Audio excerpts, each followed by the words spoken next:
All right, so I'm gonna hit record. So yeah, if each of you will go in alpha order, starting with Anna.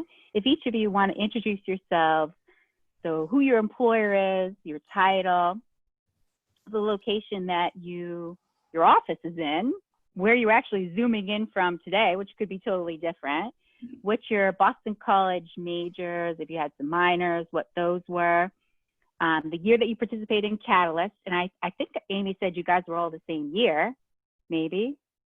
2016. 2015 for Ryan and I. Yeah, I was 2016 too. Right, Tommy? Yeah. Okay. We were 2016. Cool.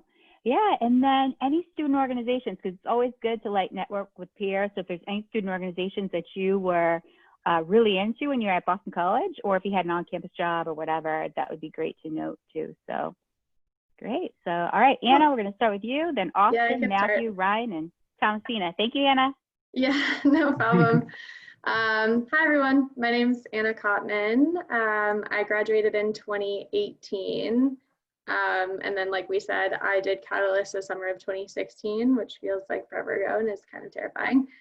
I work for Deloitte Human Capital Consulting. I'm technically an analyst. I'm out of our New York City office, but I'm from Minnesota.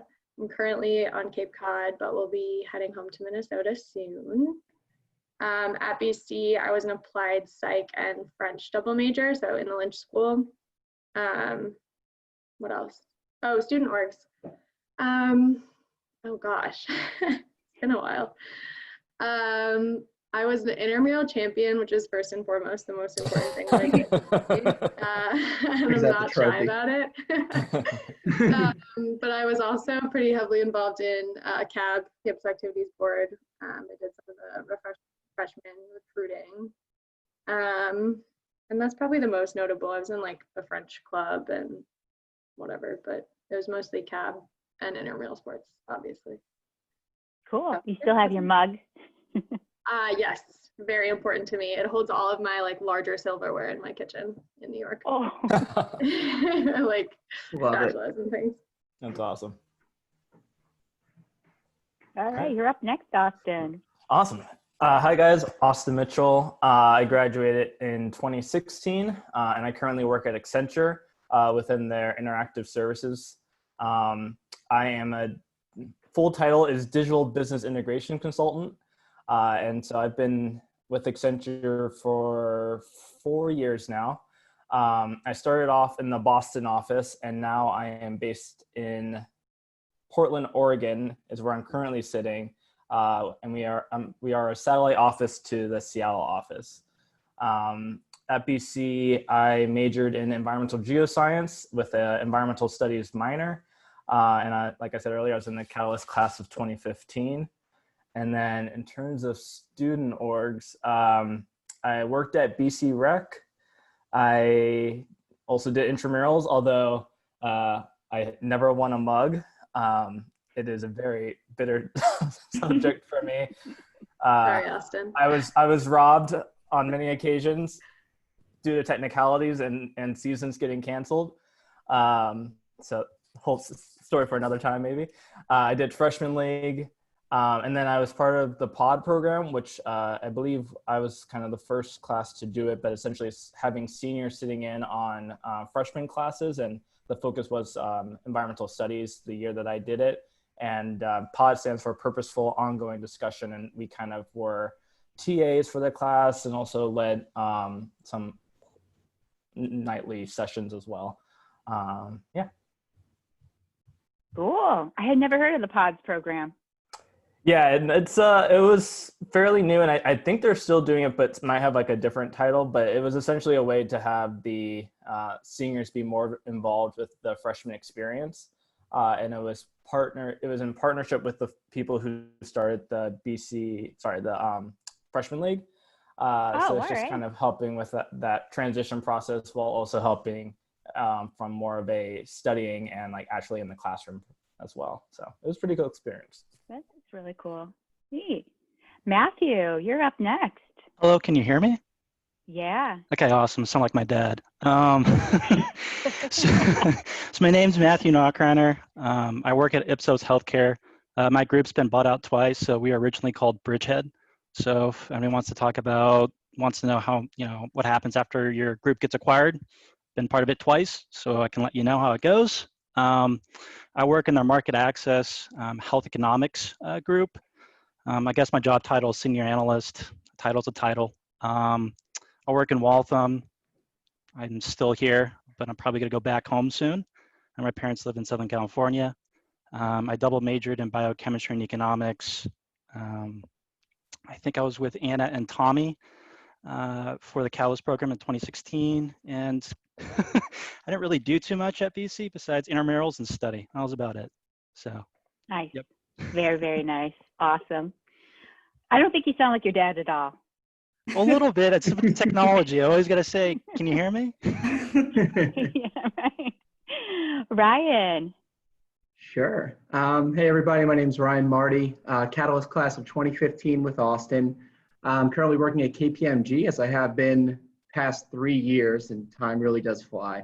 I'm in their Human Capital Advisory department within management consulting, and I'm an associate there. I was in economics and English double major at BC. Some organizations I was a part of, the Jenks Leadership Program, if that's still around. I directed that for a couple of years, which was absolutely amazing. And I worked in BC Rec as well. I was actually a personal trainer at the Plex, which I think is a long gone memory at this point, but that place used to be great. One of the professors was saying, like, there's going to be this whole next group coming in, so the high schoolers 2020 will have no idea, like, about the Plex and what it looked like, the original. Oh, lucky. Yeah. So sad, yeah. Yeah. Thomasina, do you prefer to be called Tommy, or what would you prefer? You can call me Tommy. Yeah, either is fine, but I usually go by Tommy, so that that works. All right. Hi everyone, I'm Tommy. I was in the Catalyst summer of 2016, and I graduated in May 2018 from BC. I currently work at a company called Stoneturn Group, and I'm based in Austin, Texas. So I work in the Austin office, which is a really small office for our company. But right now I've been with my parents at their home in Naples since the quarantine started. I thought I was going to be here for like 10 days and I'm still here. So planning to go back to Austin in the next couple of weeks, but it hasn't been terrible. At Stoneturn, my role is consultant. I work primarily in damages consulting for intellectual property litigation. So I don't, obviously, as you guys know, have a background in accounting specifically as my major. So I do mostly intellectual property damages. At BC, I studied economics and theology as a double major, and I minored in women's and gender studies. And at BC, I was pretty involved with bystander intervention and the Women's Center. That was where a lot of my involvement came from. But I also was in for Boston at Charlestown Adult Education. And let's see, what else? I participated in Arupe my senior year and went to the US-Mexico border, which was a really unique experience. And I also worked for Professor Olivetti in the economics department. Very cool. Thank you, Tommy. When you go back to Austin, will you go into the office, or are you still going to work from home? You know, I haven't decided yet. My office is so small that it's usually just me and one partner who work in the office together. And we're in like a shared space WeWork type of situation. And so I know that he's gone into the office a few times and there's been no other people around. And I think the office is technically reopening on Monday, next Monday. But I don't think there's any huge push to get us back into the office until it's necessary for any reason. I think it's kind of up to our own discretion when we feel comfortable going back into the office. Good. That's great that you have that flexibility. They're giving that. Yeah, good. All right. So great. Thanks for the intros. We're going to start off with the next question. So the most helpful thing or things that you learned in Catalyst, and that as it relates to your current or maybe a past role, maybe you guys are still, in your first role after graduating for BC, And then any tips that you guys have for how to communicate to a consulting employer what Catalyst is all about and what you learned from that. So what you learned from Catalyst as it relates to your current job, what's been helpful, and then how did you pitch and explain what the Catalyst program was all about to consulting employers? Cool. I'll start. So, I mean, I would say everything that I learned in Catalyst was enormously helpful. I definitely think, I mean, if we want to talk hard skills, I use Excel every day of my job, which wasn't necessarily something that I knew well. It wasn't something I took a class on until Catalyst. I mean, same with PowerPoint, which I know you don't get into as much in Catalyst, but definitely just sort of learning the ins and outs of like the Microsoft suite. I would also say that it's generally, I don't do much, if anything related to accounting in my job, but I would say just generally, it's a really, really great topic to understand and skill to have, especially just to sort of acclimate yourself with that sort of like business acumen, that language, because often I find, or what I think I learned in that accounting class is that conceptually a lot of it made sense to me, but it was a lot of the jargon that just confused me. So once you kind of know that, it just makes things easier to sort of pick up in the business world, at least from what I've found.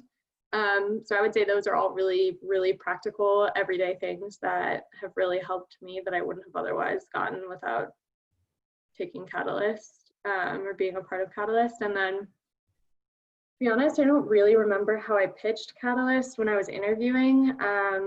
I interviewed with Deloitte as for the internship, and then after that was just accepted a full-time offer. So I haven't had to interview in a while, but I definitely remember talking about my Catalyst experience in my interviews, and I remember there wasn't a single round of interviews that I went through where my interviewer didn't ask about Catalyst.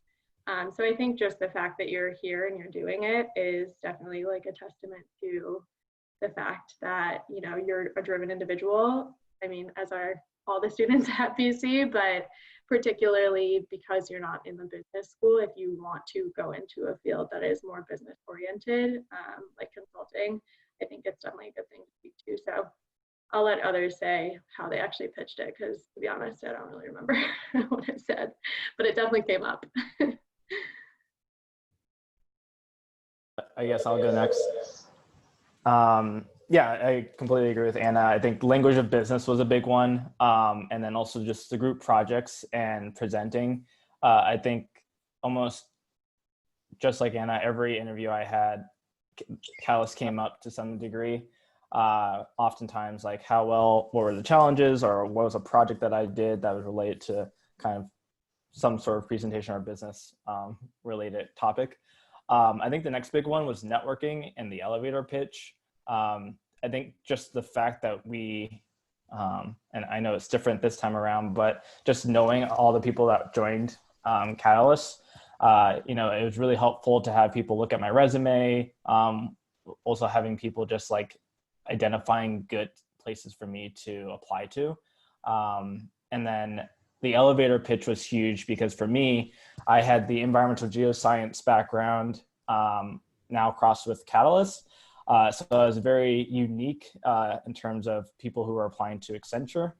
And I kind of, it allowed me to really stand out and be able to articulate to, I guess, the recruiters about how I was able to take from my experience doing, you know, research in labs and doing data analytics and using problem solving and data visualization to build an argument in my science classes can be carried over into the business world.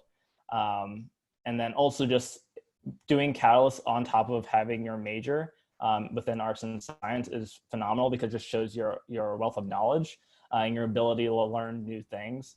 And then also just the time management that Catalyst kind of forces upon you, given the tight deadlines and all the classes that you're taking. And, you know, it's a continued learning summer. So all those things kind of culminated to helping me be able to establish a strong elevator pitch that made it easier for recruiters to remember who I was. And yeah. I can continue off of that. I definitely would piggyback off of what they've both said. I use Excel every day in my job, and everything I learned in Catalyst was particularly helpful. I think I remember even in my interview process, when Excel would come up or skills in Excel, people might say like, oh, well, what can you do in Excel? And even being able to say like, oh, I know how to do a VLOOKUP, even if you like couldn't just do it on command, there's no computer sitting in front of you. So you know kind of what it is and could parse it out if you needed to. And I think that like they were both saying, kind of having that language is really helpful. And I work a lot. Now, most of the people I work with are CPAs or studied finance heavily.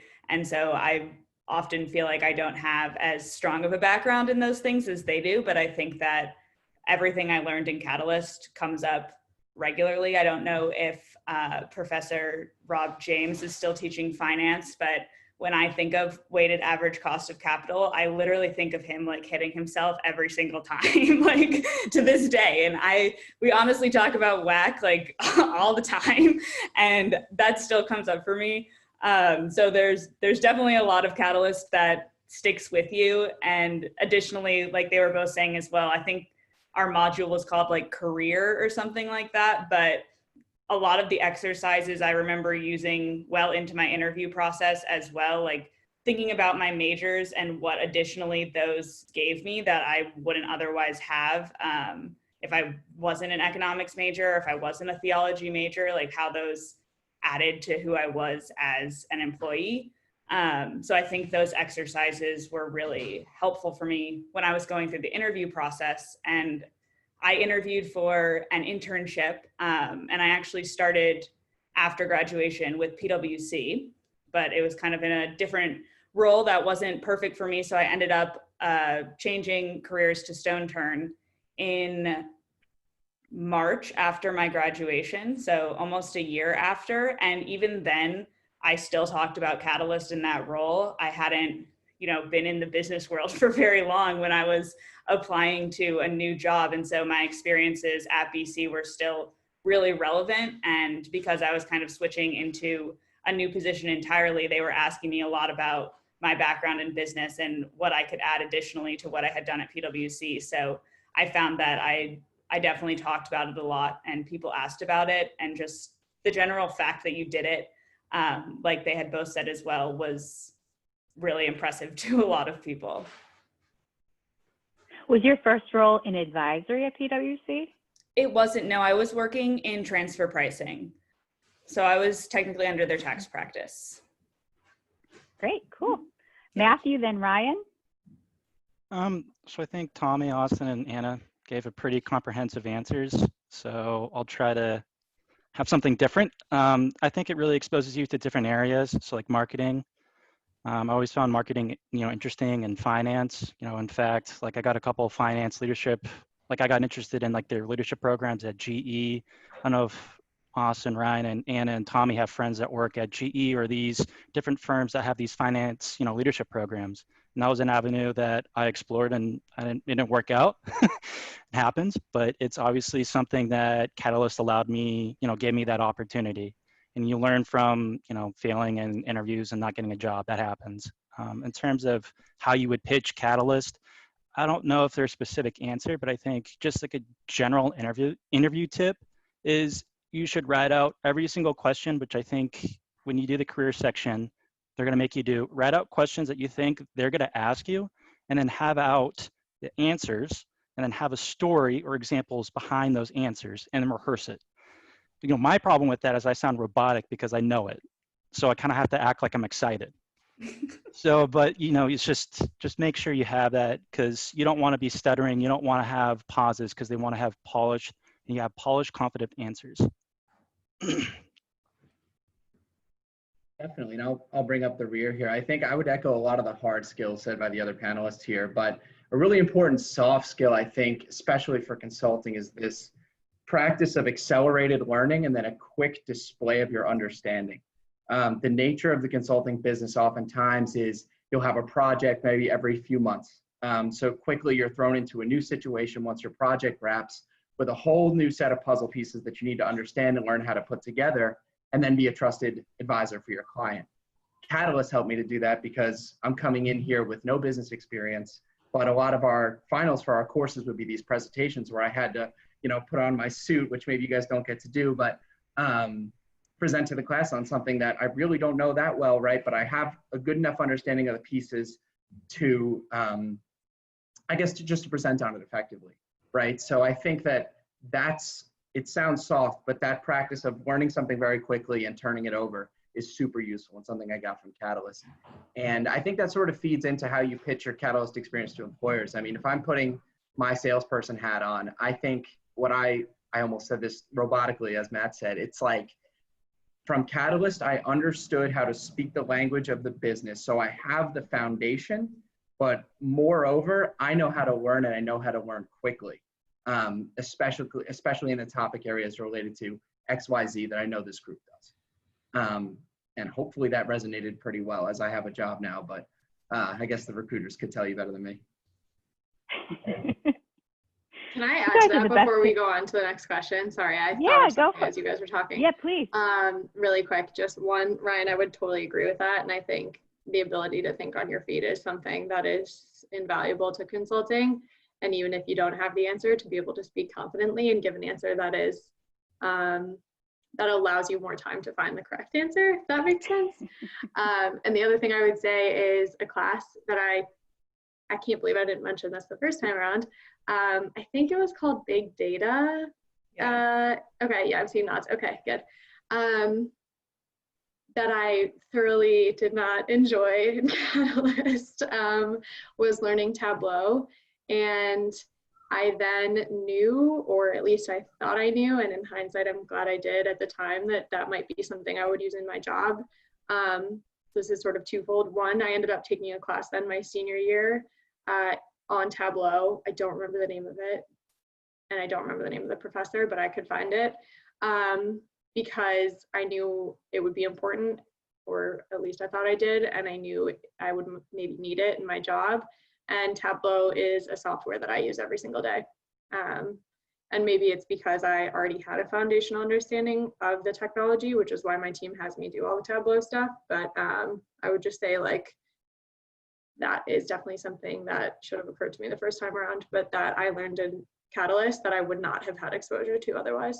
So that definitely sets you apart. If that's something that you can speak to, you feel confident speaking to in interviews, I definitely would, because I think that data analytics is more important than ever, and that's a really great tool to be able to support it. So, sorry, I'm going to piggyback off of Anna on a couple points that she made. First of all, I'm certified in Tableau, and I didn't do Tableau in Catalyst because I think Big Data came the year after, but I would highly recommend taking it.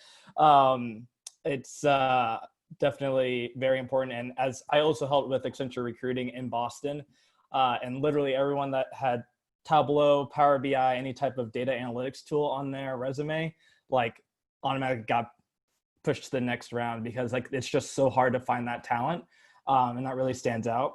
And I think another point that I think all of us have kind of touched on is that it's the best part about Catalyst that you get exposure to all these different areas to really figure out what you like and what you don't like.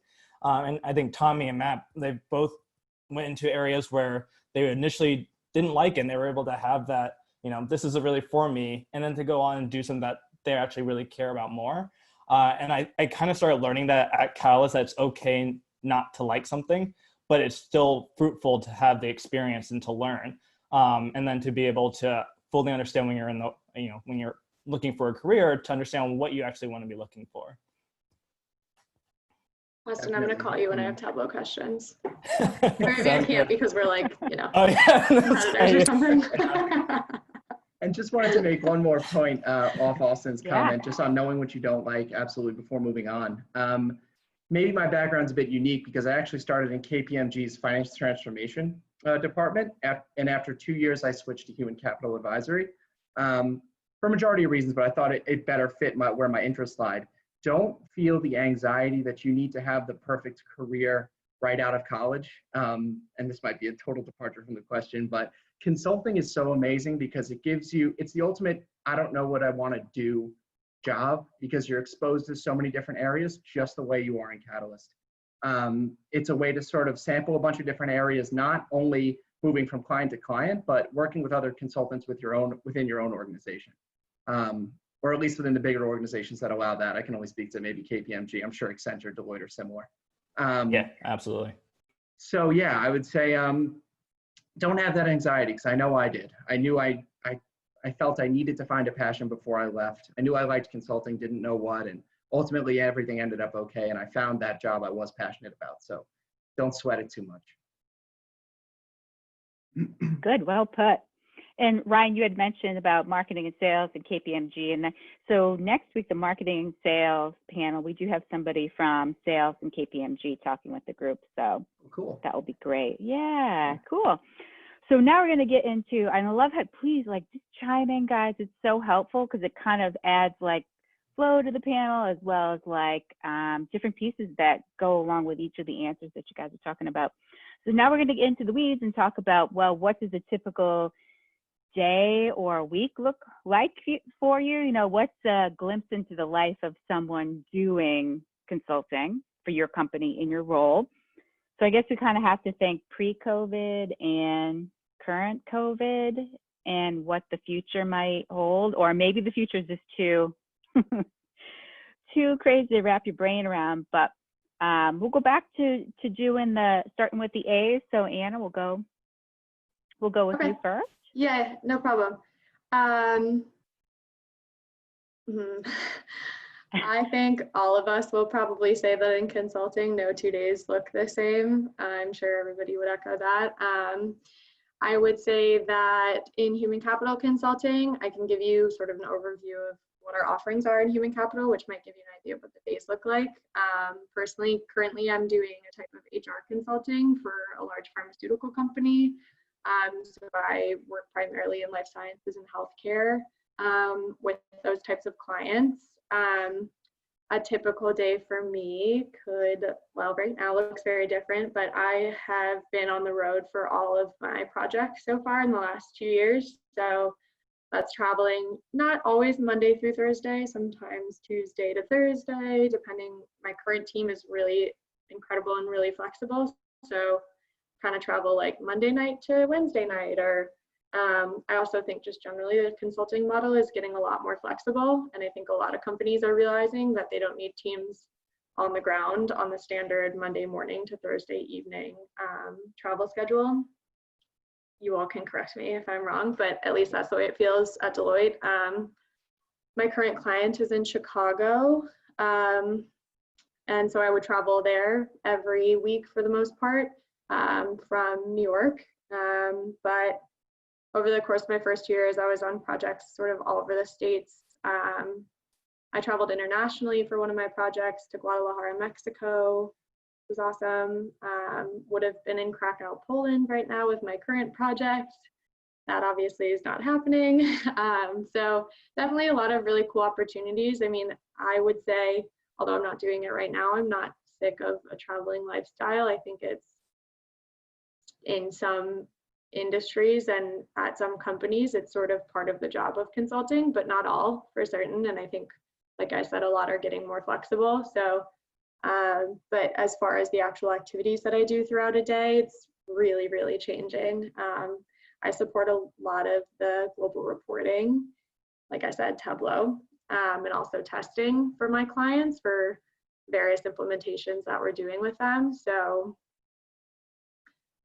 I'm in Excel a lot. I make a lot of decks. I do what you would sort of imagine an analyst in consulting would do. But it's so hard to say what I do daily. I work really collaboratively with my team, I will say that, and with my client. I have a lot of video calls and calls now throughout the day, which I really like. So it's not just like, you know what you're going to do for the day. You do it for 8 hours and you log off. I have a lot of calls throughout the day, a lot of collaborative work with my client and with my team. So I'll let others speak. I don't want to be overbearing. So over to you, Austin. Yeah, I think you're right about the traveling. So I've been traveling for the past 4 years. When I was working in Boston, I traveled to Newark, New Jersey, and Midland, Michigan, which is 2 hours north of Detroit in the middle of nowhere. And then when I moved to Portland, I stayed on my Boston project. So I was flying across the country weekly. So you can imagine that's tiring. And now my current client, I'm traveling between Seattle and San Jose, which is much reasonable. And so, doing that for 4 years, it was actually starting to like tire me out a bit. So COVID was kind of a blessing in disguise because it allows me, I'm going to be home for the rest of the year. So it's a nice little break. But it's also just been really fun going to clients in different parts of the country that I probably would never go to. Beyond just the different industries that I've worked, it's just different work cultures. People working in the Midwest was very different than the people working in Waltham, Massachusetts. And same with the West Coast versus the East Coast. So it's been really cool to get exposure, not just to the different industries, but also just the different cultures. In terms of day-to-day, from a project standpoint, I'm pretty involved on the implementation side. So, I am currently a product owner for my current project. And I don't know if you guys have learned about Safe Agile or anything about Agile, but it's kind of the methodology that we use for our implementations. So I'm often the liaison between our technical teams and also our kind of business units.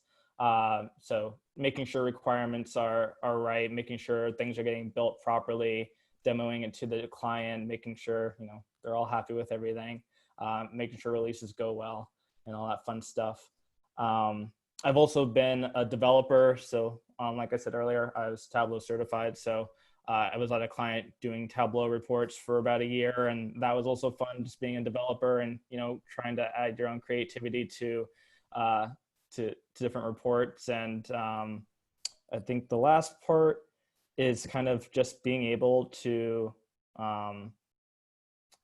I guess the excitement of starting a new project is pretty fun. And I know that doesn't fit into like a typical day, but like since you're just gonna be moving around different clients, like you're always gonna be trying and starting new things. And it's like super exhilarating because you get to learn something new in a new industry, but at the same time, you're also drinking water from a hose. So it's scary, but exciting. And it's really cool just to be able to see what's out there and to learn about new industries on a daily basis.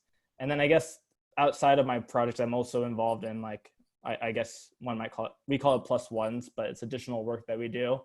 And so right now I'm working on my very first sales pitch, I guess. So trying to sell my first bit of work. So I'm also helping out on sort of the strategy and sales side of things as well. And it's really cool to get exposure to that because that's outside of my realm of knowledge previously. And it's just great to be able to have that exposure at my company. So yeah. Cool. Matthew? Yeah, sure. So, I can vary. I'll give you the bland answer. But when it's really slow, like you can do business development. So that just means you're going to be in PowerPoint. You're going to be doing proposals, working on the deck, or you could be doing, case studies from previous projects that you're going to be incorporating into the proposals you're writing to give, the view to the client of this is our capabilities. In terms of when it gets really busy, it really depends on what portion of consulting that you do. So I'm guessing my project would be vastly different from Tommy, who I think is an economic litigation consultant. So like for me, I'm a market access health economic consulting. So like a typical project for me would be a pharma company gets FDA approval, and then they come to us and say, how can I price this drug and how much money can I make, essentially.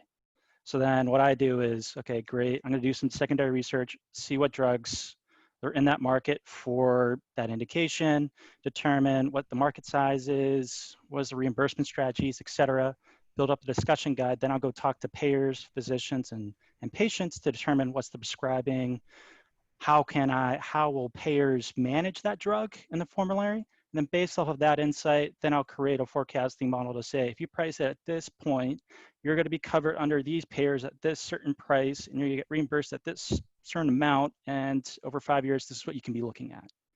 So it could be like that. It could be reimbursement strategy. And a lot of times when, you're essentially at the bottom, when you're an analyst or a senior analyst, you're going to be taking notes on calls. You're going to be cleaning up the PowerPoints. You're going to be doing QC and things that aren't necessarily the funnest things ever, but it's really important that you do it because then you understand the bolts, nuts and the bolts. Builds Great, character. thanks, Matt. Character. Cool. And I think what you guys are by now probably starting to realize is that all of us have very different day-to-day sort of work schedules within consulting because we all have different roles. And mine's going to be different as well. So here goes nothing. So I work within human capital advisory. My specialty is really within learning and development, corporate learning and development. So what that means is when an organization goes through a big change, be it by KPMG or internally, their employees or their workforce is essentially going to have to upskill on a new technology or a new way of working, like a new finance process, for example. How do I book an invoice? And what my group does is we get in maybe midway through the development of the solution. We talk to the key stakeholders, both within the transformation team and outside. We determine who needs to learn what, and then we develop and implement a learning strategy to upskill the workforce to inherit the change. So what does that look like? That is sometimes PowerPoint if we're going to be working with sort of like classroom training, old school. Other times we'll be working in tools like Camtasia, Articulate 360 to create more advanced offerings for a younger workforce. Say, like me or you, what's the first thing we're going to do when we want to learn something? Look for a YouTube video. So we'll create offerings that are maybe click-by-click instructions or contextual within the new system they've just had implemented. So long story long, the job changes every day, but depending on where I am through the cycle, it could see me trying to target who the audience groups are and determining doing some critical thinking to determine what parts of this system does this role need to know. From there, it's how do we schedule the sessions or roll out the training effectively and what types of training do we need? And then at the end, if it's classroom training, I'm presenting to those people or I'm sending out communication so that they know where to go to get it. Yeah, so I'd say that's human capital advisor in a nutshell if you do learning and development like me. Yeah, I think that like everyone has said, mine is slightly different as well from the rest. I think the largest difference maybe for me in litigation consulting or economic consulting is that I don't typically travel. So I'm in my office, usually 5 days of the week. I travel a tiny bit. So I have traveled for my cases, but it's definitely not on the regular basis that you think of when you think of consulting in general. And I would say a typical project for us, and particularly damages consulting that I work in, is one company sues another company for using their patent, and either the plaintiff or the defendant hires us to testify on their behalf to how much damage was done by the use of that patent or the infringement. So we use a lot of Excel. We get huge, data dumps of company data, and they say, figure out how much they owe us, or figure out how much we owe them for using their patent, or figure out a way to say that we didn't actually use their patent. The patent is stupid and shouldn't have ever been issued, things like that. So that's kind of the overall idea of what we do. So we ultimately issue a pretty lengthy report that an expert testifier at our company, who we all kind of trickle up to, will testify to at trial when the trial happens. So sometimes when there are depositions or when trial is happening, I will travel with my team to help them prepare for those situations. But that's really the only time that I travel. I don't typically have to travel to any type of client site. We're typically hired by law firms. So we're hired on behalf of lawyers, and they're usually the ones who do a lot of the traveling to client site and working one-on-one with the client. We talk to them over the phone, get confirmation about what they do, and then we issue a report that ultimately has some number. Sometimes it's a reasonable royalty, sometimes it's a lump sum. We do a lot of looking at past license agreements that they've been a part of, to understand how they can either use that patent or how they can work around it, essentially. So I do a lot of, I would say my job is a lot of reading. I read a lot of like legal documents, I would say. So I find it interesting, but I think it could be found as not interesting to a lot of people. It kind of depends on the case. Some cases you read depositions that are hundreds of pages for patents that you're like, what the heck is happening? But others are really fascinating and you're like, wow, I've learned so much about this part of my life that I never even knew existed. So I think that it kind of just depends on the case. And I would say that the work is kind of feast or famine. The cases go by pretty quickly. We'll get retained pretty far in advance and the trial is pretty far out, but the main piece of work that we do to calculate the damages number happens in like a 6-week period, sometimes even shorter. So we're constantly churning over cases, but then a few months later, returning to an old case when trial comes, returning to an old case for deposition. But there's a pretty concise period of time where we're working on things. So back to the point that I think Ryan brought up earlier, that learning new material quickly and demonstrating it and then churning it over again definitely proves important in what I do, kind of getting all this data, piecing it all out, and then doing it again for another company 4 weeks later is the method of the madness, I would say. But I find it really interesting and there's a ton of variation in what I do. So I do a lot of reading, but I do a lot of Excel too. I do a lot of writing in Word. We write the whole report where we're arguing this is what it should be and here's the reason why and here's what the industry looks like and here's all the other agreements they've been a part of. So I find a really good mix of reading and writing and more analytical work, which is exactly what I was looking for coming out of BC. Great. Thank you, guys. That is so informative. It's really fascinating to hear all the different types of niche areas that you guys are in. I think students, a lot of times you think, oh, yeah, I want to go do consulting. All right, well, let's break that down. There's a lot of different facets. You guys are doing a great job in educating us on that. So the last group question, because the 5th question is really just Q&A for the students to ask you different questions. So before that, there's a hurdle to getting into consulting, and that can be the old case interview. So maybe, maybe I'm seeing some smiles and saying, so any tips that you guys have for case interviewing? I am going to cover interviewing with them on Thursday, and we'll talk about what cases are and that kind of thing. So a tip for that hurdle of case interviewing, and then you guys have also done a great job about throwing in skills that are important in your role. So perhaps if there's any other ideas for ways to break into your company or a skill maybe that you think the student should acquire that you haven't yet mentioned. So case interviewing, ways to break into your field, your company, and then any other skills that you haven't previously mentioned that could be important. So if we could start back with you, Anna. Sure. Yeah, no problem. I'll keep it short and sweet since I know we're low on time, but I think I kind of already touched on all the skills to break into the field, and I think everyone, I can't think of anything outside of what we've already mentioned as far as hard and soft skills. As far as case interviewing goes, I only interviewed for human capital consulting roles. I can't remember what companies now because I was most focused on Deloitte at the time, but I think like EY has some sort of people something, KPMG clearly does. PwC I think might as well. It's just sort of a smaller practice at some of those consulting companies. But I would say you should study case competition material, or excuse me, not competition, but case interview material as it pertains to the type of consulting that you want to do, because for human capital case interviews, and I help out with our case competitions with undergrads for Deloitte, the case interviews look different.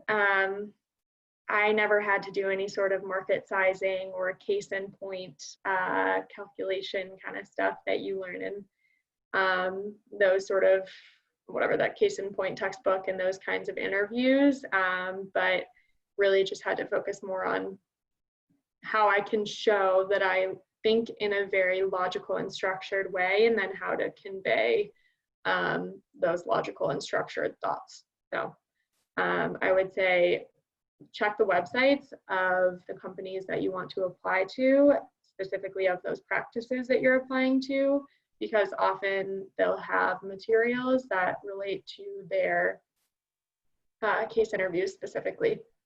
And you should be doing that anyway for behavioral interviews. So while you're there, just click around about what sort of materials they might have to support case interviews. Good, thanks, Anna. Austin, Yeah. I think you were smiling when the case came up.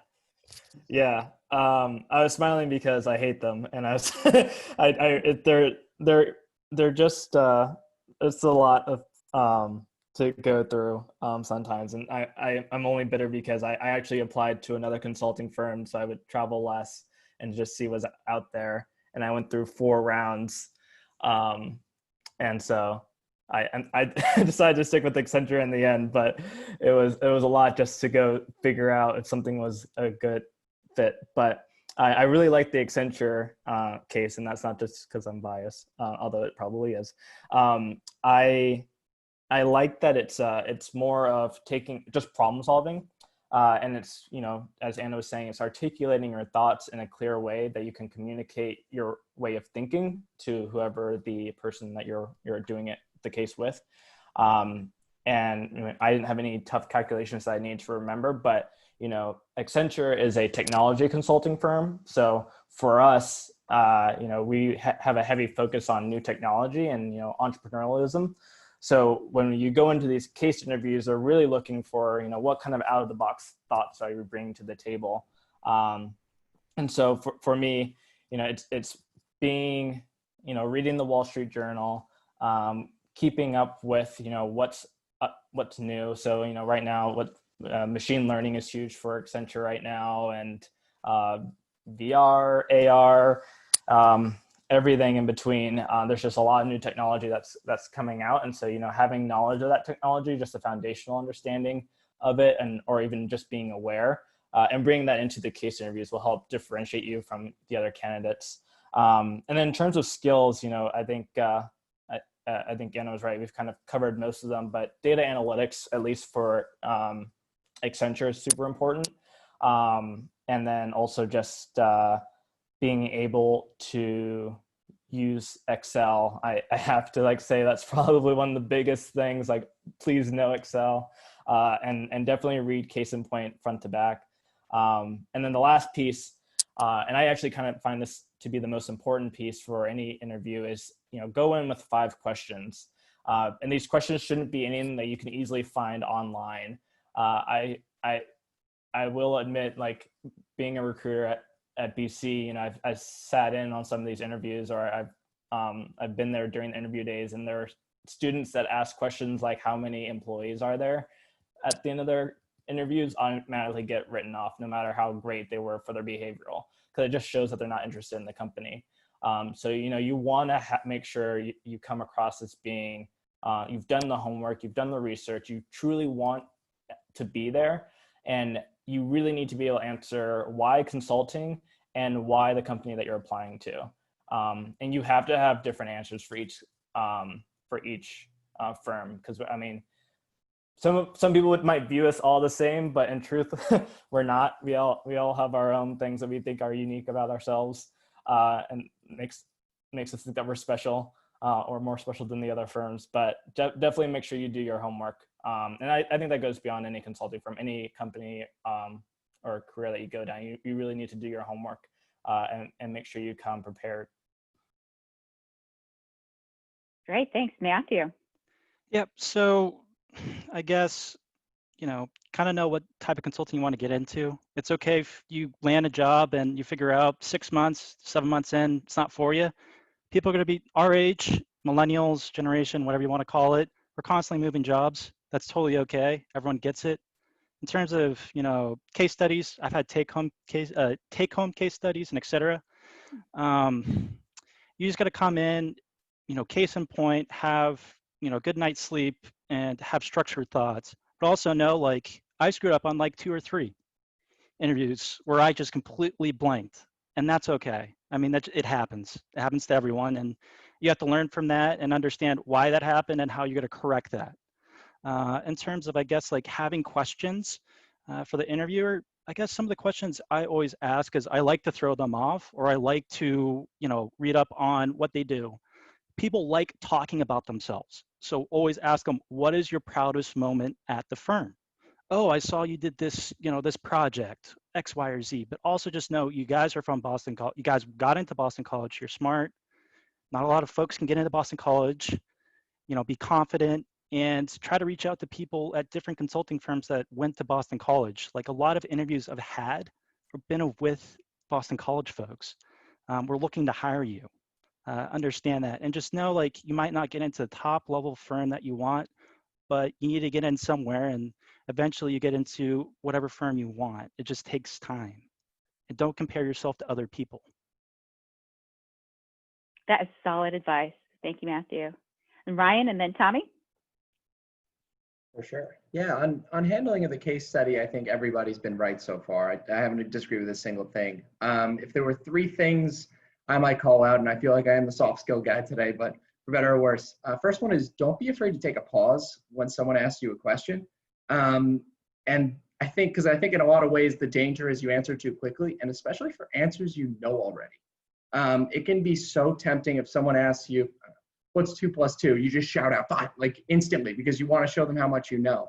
But I think a lot of the interview is not whether or not you know the information, it's how well can you present the information. So don't be afraid whenever you're asked a question. No good recruiter, any company you want to work for, should be faulting you on the time it takes to answer.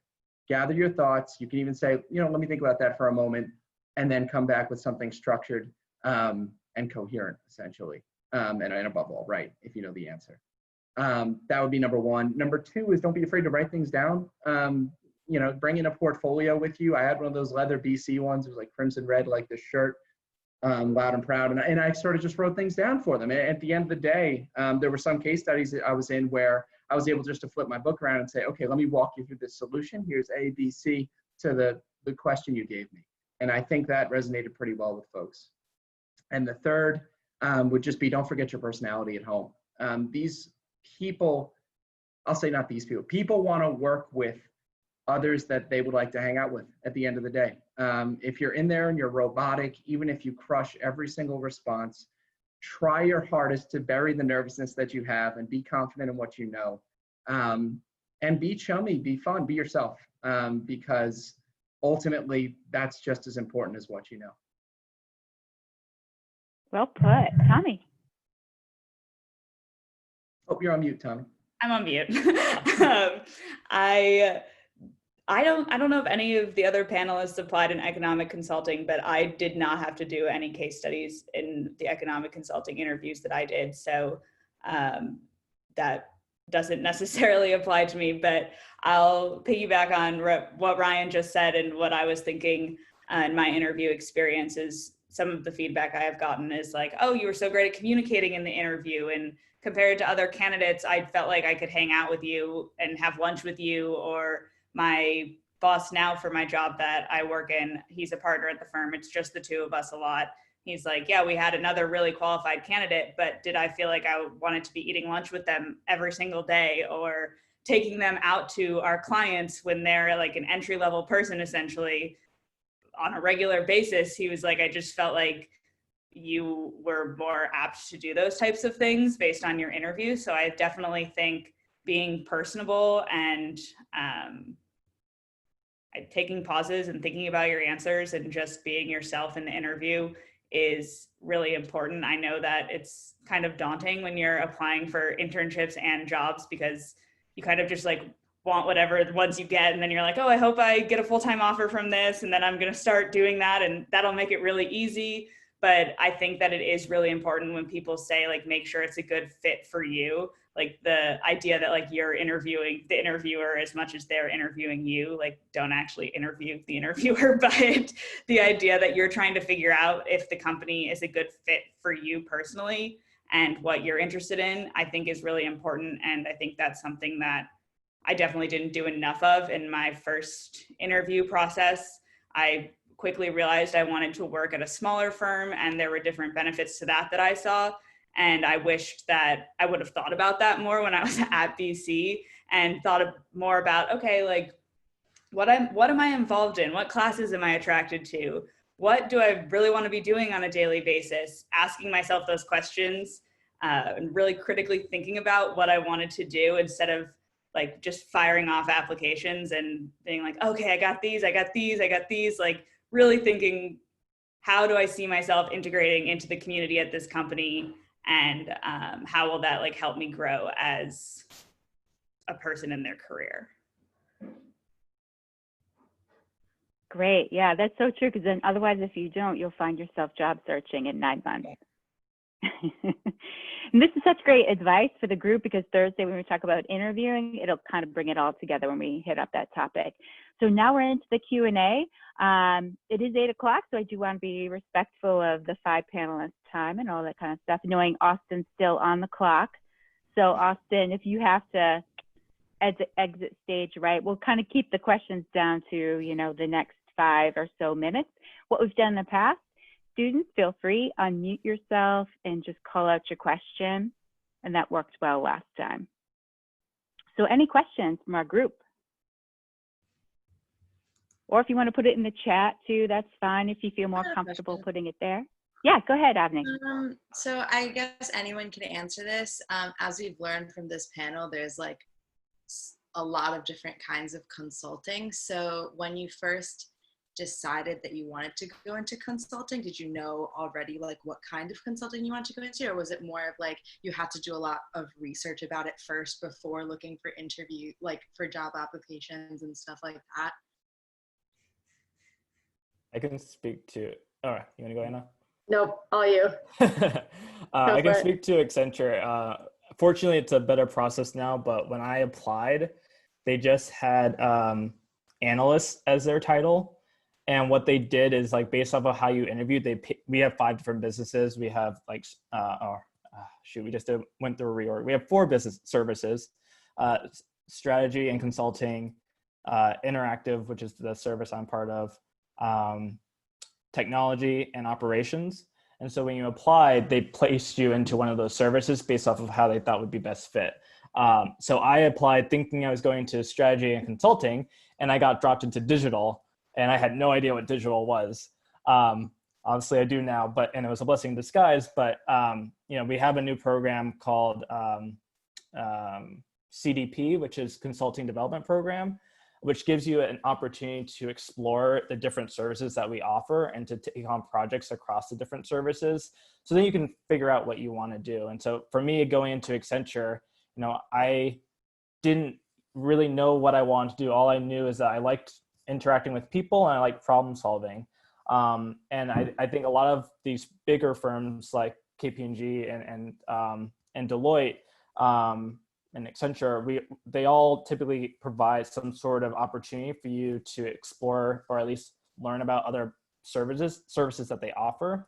And I don't know how their training goes, but speaking for Accenture, we want you to go out and explore. Like, you might go in thinking you want to do you know, financial services, and then you get in there and you really don't like it. And instead of being stuck in that, you know, that path, you have an opportunity to jump over and maybe do something in interactive and do something that's, you know, you're helping to build new technology. So it's okay to not know where you fit into the firm at Accenture.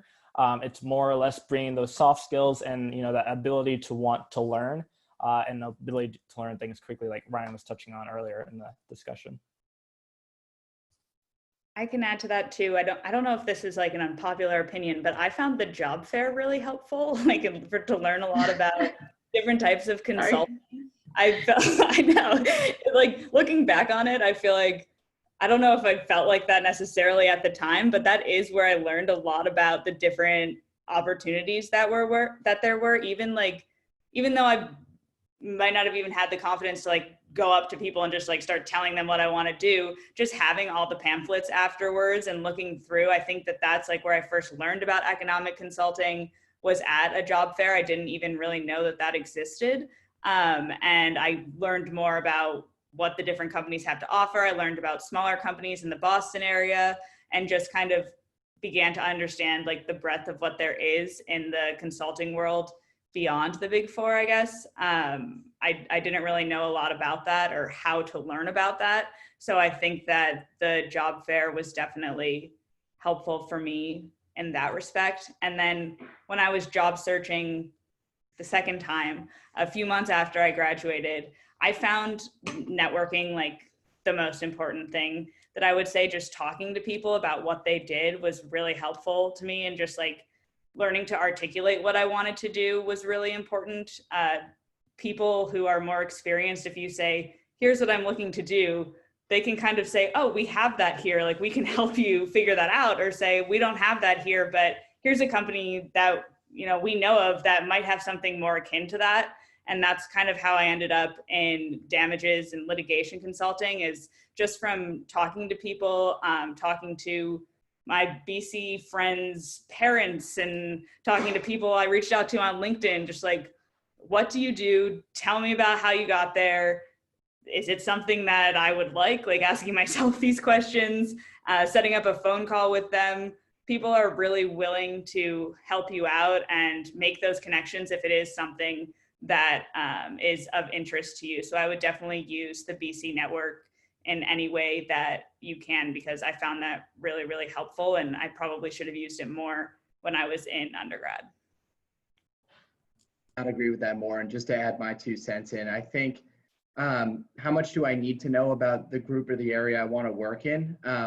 You'll find, I think, quickly as you're researching companies and what job offerings they have, I might be, please someone disagree with me if I'm wrong, I feel like there's a very low ceiling for the level of understanding of what that role is. What really helps you understand a job is talking to someone who's doing it, because you'll find a lot of flowery language, a lot of generalizations on websites saying, what does finance transformation do?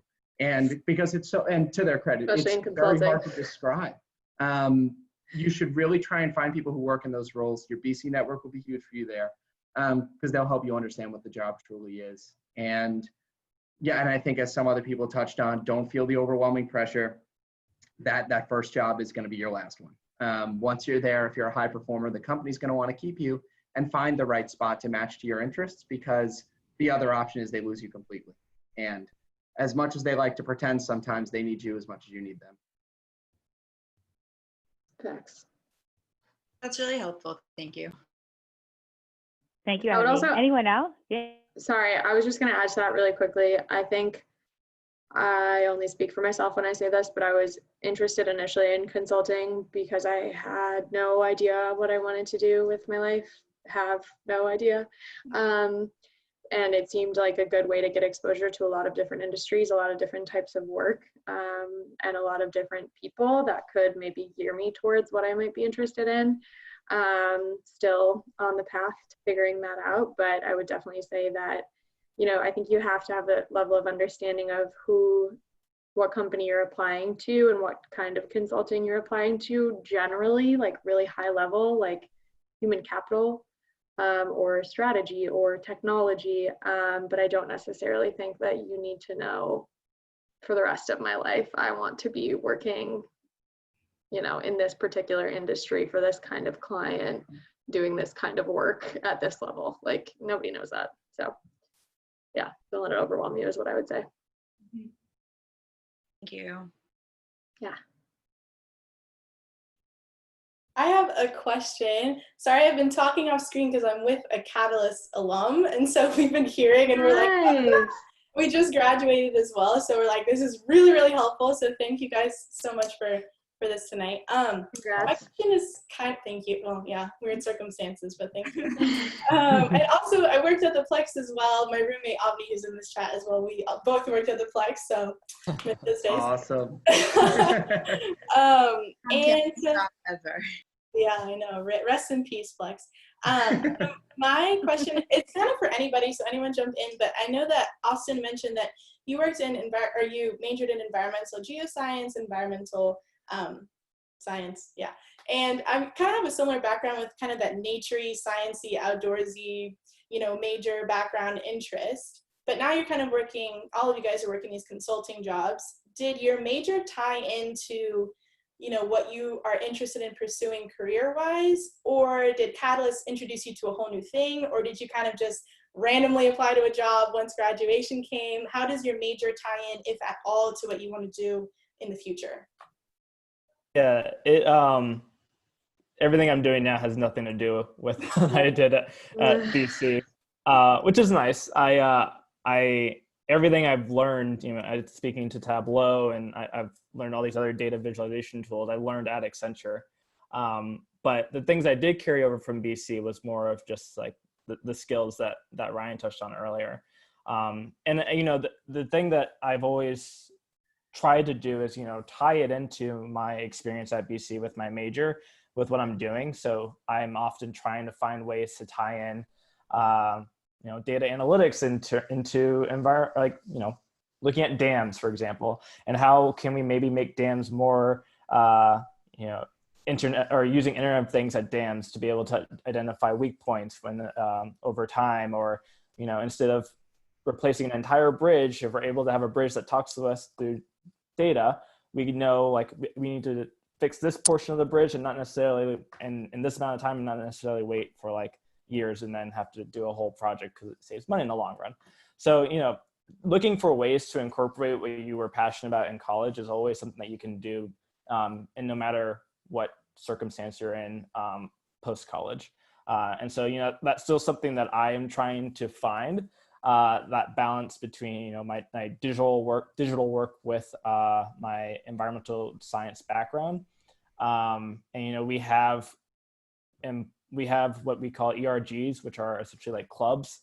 And so we have an environmental ERG where we talk about how Accenture can do better with the environment and looking at, you know, how we can use our skill sets and our experiences and our people to bring about change with climate change. So it's definitely something your major can be brought in to any degree, at least when it comes to consulting, just because, you know, the only product is really the people, and it's really just pushing forward what you're passionate about. I don't know if that's the same for everyone else, but that was my experience. Yeah, I mean, I can go off of that a little bit. I'm trying to gather my thoughts a bit still, but I would, as one of my majors being economics, I definitely use it in my job right now. So I feel like that one doesn't really apply necessarily because it can be seen as more of a businessy type major. And so I do use like the principles of economics here and there. Do I use my theology major very often in my job in consulting? No. I would say definitely not, but I think that kind of more as a general mindset and off of what Anna was saying, you don't have to go into your job thinking that you're going to be there forever necessarily. They can also be stepping stones. And I knew when I graduated BC that I was really interested in social economics, and I was really interested in the interaction of my majors and my minor. And I knew I wanted to go back to grad school pretty soon after graduation, but I didn't know what for or what type of grad school. So I think that was my big kind of hiccup upon graduation, is that I was like, I'm not really ready to fully commit to what I want to go back to school for, but I know I want to do it soon, and I need some time to help me figure that out. And so not that those are necessarily specific to my majors, but I think that my majors helped influence that idea that I wanted to go back to school. And I started thinking like, okay, I want to be reading and writing because that's what I do in my theology major and that's what I love. But I also am really interested in what I do in economics, and I love Stata, and I love working for a professor in the economics department. And I'm not ready yet to say, I want to go to law school and never do Stata again. Like, I just wasn't ready for that yet. And so I think that looking for a job that said, okay, I want a job that will show me aspects of the law and aspects of business and kind of help me see both of those and get a broader picture into, do I want to be a lawyer, or do I see myself as a partner at a company one day? Like, where do I see myself going, and how can my position help influence that? I think that those were important questions for me when I was looking for jobs, and kind of how the combination of my majors and Catalyst all led to that. Exactly what I needed to hear. Thank you. Glad. Then All right, Matthew, go ahead. Matthew, Go ahead, did- Matt. Sorry. Yeah, I'm just gonna I jump. know you had something. Yeah. Yeah, So good. I'm just going to jump in and just say, I think all employers, especially you guys are just fresh out of undergrad, they don't really necessarily care about your hard skills. They really care about your soft skills. They feel like they're good enough as a company to, teach you the hard skills, teach you how to excel, and et cetera. You just need to show that you can think, you have a personality, that you're able to work with others, and you're hardworking. Having the hard skills is not the end all be all. Just understand that, and it's totally okay if your major doesn't translate completely to whatever company that you're getting interviewed by. I also want to add on, and it's not necessarily what you learn in the classroom at BC, but the other opportunities at BC, like, Kairos, or the retreats that you have, or the conversations that you have with your classmates. I think one big thing about BC students coming into the workforce, and especially seeing at Accenture, is continuing that idea of like men and women, or people for others. A lot of the issues that are going on in the world right now are going into the workplace on a personal level. And so being able to have conversations and being able to have the empathy beyond just your work is super important. And so I think one thing that I always talk about is great about BC students is we've been accustomed to that. We've been having tough conversations at BC. We've been vulnerable on 48 hours, or on, the Kairoses, or the cab, or not cabs, for Boston's. And we have that empathy and that understanding of, other people.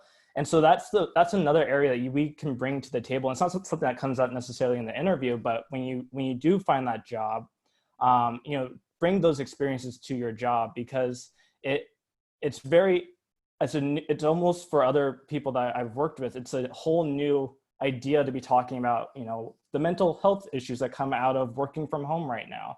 That's a really challenging thing, to have your life turned upside down because of the pandemic. And sometimes people feel that you have to separate your work from your personal life. And in fact, if your personal life is together, you feel more together at work. When it's in disarray and challenging, it affects the way that you work. So having empathy and being able to have conversations and being able to connect with your coworkers is super important. And so, make sure you're also considering that aspect of the companies that you're looking at. Is this a place that's going to be welcoming, and being able to have those open conversations? And if that's what you want, that's great. If it's not what you want, that's also okay. But I just feel like, given where we're at today, a lot of these things that were previously in my mind separate from work, or felt like separate from work, are now coming into the workplace. And Accenture is having a lot of conversations about unconscious bias when we're doing recruiting, to make sure we're being inclusive in how we do our recruiting, but also in being, as a entire company, how we're looking at our hiring structure and also our promotion structure. And so and then with everything going on over the last 2 weeks with George Floyd, we've been having a lot of conversations about, what it means to be Black at Accenture. And it's on top of also this being Pride Month. And so, these social aspects of society come into the workplace, and I've felt really equipped to have a lot of tough conversations because of my experiences at BC. And that's something that I never really thought much about when I first started at Accenture. We've been having conversations. I think last year we had a huge push on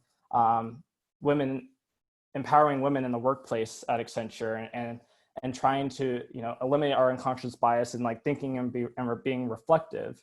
And so that was super eye-opening. I am not I don't recognize myself as a female, but it opened my eyes to the, kind of the female experience at Accenture and how I could do better. And so being a part of that conversation was super cool and unique and special because it made me be more aware of my surroundings, which made me better with my job and better with my coworkers, and making sure, you know, as I move up at Accenture, I'm thinking about my unconscious biasness. And so I know that kind of went away from asking about the majors, but I think that's also something that's really important from BC that you can bring to the workplace, is that ability of reflection and empathy, and being able to be vulnerable and have those conversations. Sorry.